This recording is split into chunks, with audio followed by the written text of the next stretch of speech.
ఒక అడవిలో ఒక ముసలి పులి ఉండేది అధ్యక్ష. ముసలితనం వల్ల దానికి వేటాడే సత్తువ లేకుండా పోయింది. దానికోసం అదొక ఉపాయం ఆలోచించింది.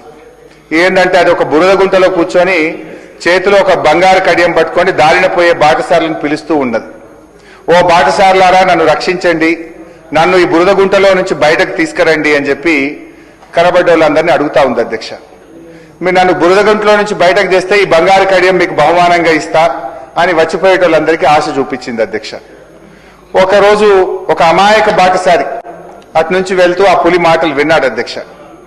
ఇది ముసలి పులి కదా, దీనికి ఒంట్లో బలమైతే లేదు, ఇది నన్ను ఏమీ చెయ్యదనుకోని పాపం బేఫికర్గా ఈ పులిని కాపాడదాం, ఆ బంగారు కడియాన్ని తీసుకుందామని చెప్పి దగ్గరికి పోయిండు అధ్యక్ష. లోపలికి దిగిండు అధ్యక్ష. పులిని బయటకు దిద్దామని పోతే పాపం అమాయక బాటసారి ఆ పులికి ఆహారం అయిపోయింది అధ్యక్ష. ఈ కథలో ముసలి పులి ఎవరో ఇప్పటికే బహుశా మీ అందరికీ అర్థమై ఉంటుంది అధ్యక్ష. ఆ ముసలి పులి ఎవరో కాదు, ఘనత వహించిన ఈ కాంగ్రెస్ పార్టీ. అది ఆశ చూపిన ఆ బంగారు కడియం మరో పేరే మీ 6 గ్యారెంటీలు అధ్యక్ష.